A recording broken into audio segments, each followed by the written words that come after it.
Dear 10th standard students, இன்னைக்கு நம்ம என்ன பார்க்க போறோம் அப்படினா exercise 7.4ல sum number 7 given பாருங்க a solid sphere of radius 6 cm is melted into a hollow cylinder of uniform thickness.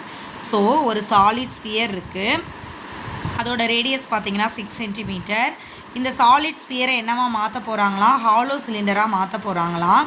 Hollow cylinder அப்படின்னா அதுக்கு இன்டர்னல் எக்ஸ்டர்னல் ரேடியஸ் இருக்கும் இல்லையா. ஸோ எக்ஸ்டர்னல் ரேடியஸ் பார்த்தீங்கன்னா உங்களுக்கு எவ்வளோ கொடுத்துருக்காங்கன்னா 5 சென்டிமீட்டர். அப்படி இருக்கிற பட்சத்தில் அதோட ஹைட்டு பார்த்தீங்கன்னா 32 சென்டிமீட்டர். நீங்கள் என்ன கண்டுபிடிக்கணுமா, திக்னஸ் கண்டுபிடிக்கணுமா.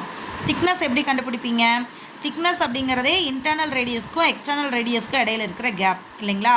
ஸோ நம்மக்கிட்ட எக்ஸ்டர்னல் ரேடியஸ் மட்டும்தான் இருக்குது. ஸோ முதல்ல இன்டர்னல் ரேடியஸ் கண்டுபிடிக்கணும், அதுக்கப்புறமா தான் திக்னஸ் கண்டுபிடிக்க முடியும் சரிங்களா. நம்மக்கிட்ட இருக்கிறது எத்தனை ஷேப்பு, 2 ஷேப். ஒன்று என்ன ஸ்பியர், இன்னொன்று என்ன hollow cylinder. So given details எடுத்து எழுதிடலாமா. ஸோ ஸ்பியருக்கான ரேடியஸ் என்ன 6 சென்டிமீட்டர், ஹாலோ சிலிண்டருக்கான ரேடியஸில் external radius 5 centimetre, height 32 centimetre, internal radius நமக்கு தெரியாது சரியா.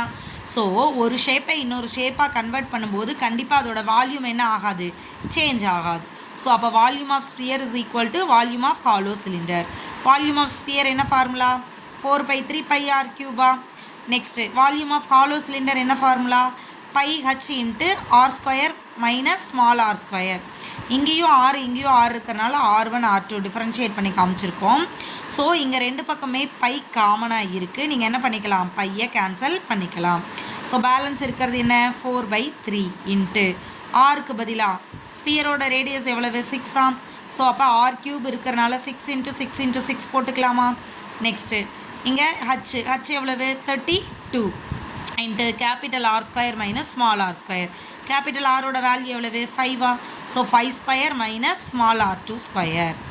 நெக்ஸ்ட்டு இப்போ இங்கே 3க்கும் இந்த இதுக்கும் காமன் டேபிள் இருக்குது. ஸோ கேன்சல் பண்ணிங்கன்னா 2 3s are 6. So 4 2s are 8 into 6 into 6 equal to 32 into 5² 25 minus r2². இப்போ 32 டினாமினேட்டரில் கொண்டு வந்துடலாமா. கொண்டு வந்துட்டிங்கன்னா 18 is 8, 4 8s are 32. இப்போ இந்த 32வையும் 8ஐயும் கேன்சல் பண்ணதில் நமக்கு 4 கிடச்சிருக்கா. இந்த 4ஐயும் 6ஐயும் கேன்சல் பண்ணுங்கள். அப்போ உங்களுக்கு என்ன கிடைக்கும், 3 2s are 6, 2 2s are 4. Again இந்த 2வையும் இந்த 6ஐ கேன்சல் பண்ணுங்கள், 3 2s are 6. ஸோ மேலே உங்களுக்கு பார்த்தீங்கன்னா 3 × 3 மட்டும் பேலன்ஸ் இருக்குது ரைட். ஸோ 3 × 3 எவ்வளவு 9. 9 is equal to 25 minus r2². நமக்கு இதுதானே வேணும். ஈக்குவல்ட்டுக்கு இந்த பக்கம் கொண்டு போயிடலாமா, இதை இங்கிட்டு கொண்டு வந்துடலாமா. ஸோ இங்கிட்டு பாசிட்டிவ் நெகட்டிவாக மாறிடும், நெகட்டிவ் இங்கிட்டு வரும்போது positive. So r2² is equal to 25 minus இந்த 9 இங்கிட்டு வந்தால் -9 தானே. 25ல் 9 போச்சுன்னா 16. So r2² is equal to 16. இங்கே வந்து நம்மக்கிட்ட கிடச்சிருக்கிறது r2². ஸோ r2 வேணும்னா இதுக்கு ஸ்கொயர் ரூட் எடுக்கணும் தானே. 16ஓட ஸ்கொயர் ரூட் பார்த்தீங்கன்னா என்னது 4. ஸோ அப்போ r2ஓட value 4 centimetre. So this is your inner radius.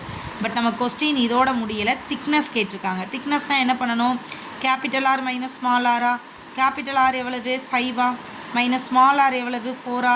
ரெண்டையும் சப்ராக்ட் பண்ணிங்கன்னா கிடைக்கிற டிஃப்ரென்ஸ் தான் திக்னஸா. ஸோ அப்போ 5 - 4 is equal to 1 centimetre. Thank you students.